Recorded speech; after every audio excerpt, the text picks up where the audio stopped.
경찰청에 마련된 내란 특검 사무실로 이동하는 걸로 파악이 됐는데요. 윤 전 대통령에 대한 특검의 대면 조사는 재구속 이후에 처음입니다. 관련해서 자세한 내용이 들어오면 저희가 다시 전해드리도록 하겠고요. 윤석열 전 대통령이 지난 7월 재구속된 뒤 구치소에서 두문불출하다 85일 만에 법정에 섰습니다. 흰 머리가 부쩍 늘어난 모습으로 등장한 윤 전 대통령은 구속 상태로 재판과 수사에 응하기가 어렵다고 말했습니다. 이동훈 기자입니다.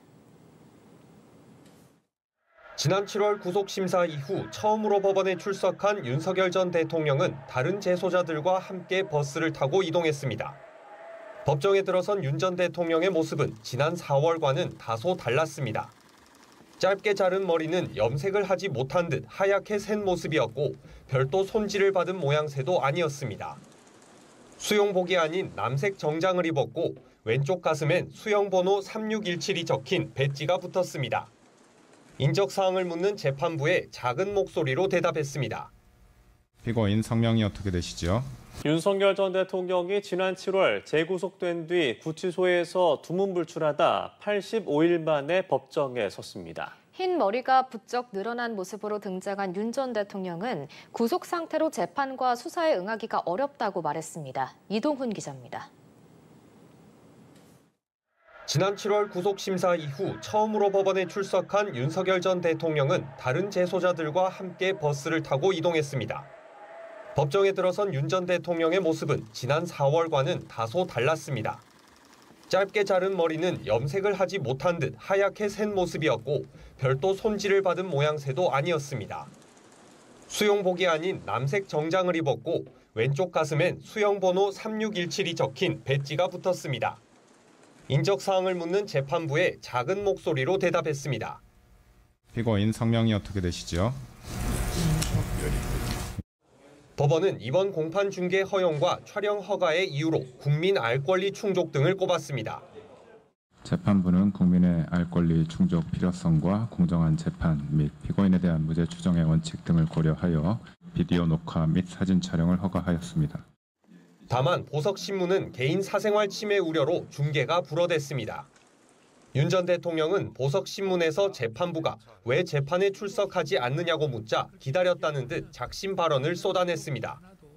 1.8평 방에서 생존 자체가 어렵다고 운을 뗀 윤 전 대통령은 대통령에게는 재량권이 많은데 특검이 5만 가지를 갖고 기소를 했다며 유치하기 짝이 없다고 날을 세웠습니다. 이어 기소하고 싶으면 알아서 기소하고 유죄가 확정되면 차라리 처벌받고 싶은 심정이라고 밝혔습니다. 앞으로 주 4에서 5회 재판이 예상되는 상황에서 특검 소환까지 응해야 하는데 구속 상태로는 응하기 어렵다며 보석을 인용해주면 건강을 챙기며 사법 절차에 협조하겠다고 주장했습니다. 특검은 윤 전 대통령이 석방될 경우 증거인멸, 도주 우려 염려가 크다며 수사와 재판에 피고인의 영향력이 미칠 수 있다고 반박했습니다. 윤 전 대통령 측 건강 문제도 교정당국 내부 의료시설을 통해 충분히 관리 가능하다고 했습니다. 재판부는 양측의 의견을 검토해 보석 여부를 결정할 방침입니다. 연합뉴스 TV 이동훈입니다. 전 과정이 공개된 첫 재판에서 내란 특검과 윤 전 대통령 측은 설전을 벌였습니다. 재판부는 신속 심리를 강조하며 6개월 안에 1심 재판을 마무리하겠다는 뜻을 밝혔습니다. 이어서 진기훈 기자입니다. 내란 특검은 프리젠테이션 자료로 윤석열 전 대통령의 추가 혐의를 자세히 설명하며 재판 초반부터 강하게 압박했습니다. 특검이 신청한 재판 중계 신청을 법원이 받아들여 공판 전 과정이 국민에게 공개되는 만큼 소상히 설명하겠다고 강조하기도 했습니다. 법원이 내란 수사 및 재판을 위해 발부한 영장의 집행을 막기 위한 일련의 위법 행위가 대표적입니다. 윤 전 대통령 측 역시 프리젠테이션 자료를 통해 특검이 제기한 공소 사실을 전면 부인했습니다.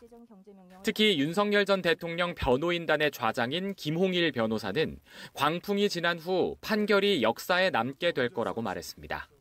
특검의 기소는 법적 근거에 기초하였다기보다는 정치적 목적이 개입된 기획 기소로 평가될 수 있다는 우려가 있습니다.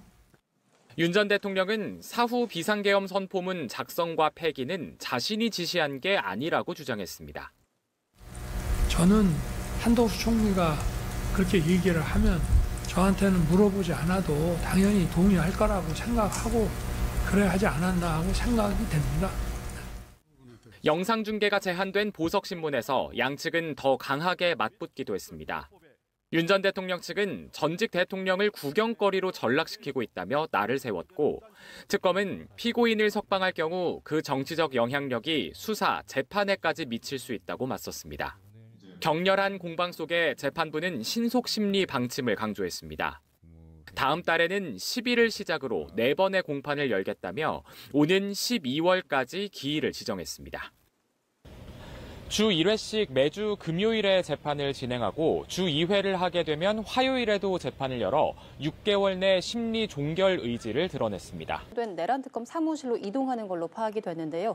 윤 전 대통령에 대한 특검의 대면 조사는 재구속 이후에 처음입니다. 관련해서 자세한 내용이 들어오면 저희가 다시 전해드리도록 하겠고요. 윤석열 전 대통령이 지난 7월 재구속된 뒤 구치소에서 두문불출하다 85일 만에 법정에 섰습니다. 흰 머리가 부쩍 늘어난 모습으로 등장한 윤 전 대통령은 구속 상태로 재판과 수사에 응하기가 어렵다고 말했습니다. 이동훈 기자입니다. 지난 7월 구속심사 이후 처음으로 법원에 출석한 윤석열 전 대통령은 다른 재소자들과 함께 버스를 타고 이동했습니다. 법정에 들어선 윤 전 대통령의 모습은 지난 4월과는 다소 달랐습니다. 짧게 자른 머리는 염색을 하지 못한 듯 하얗게 샌 모습이었고 별도 손질을 받은 모양새도 아니었습니다.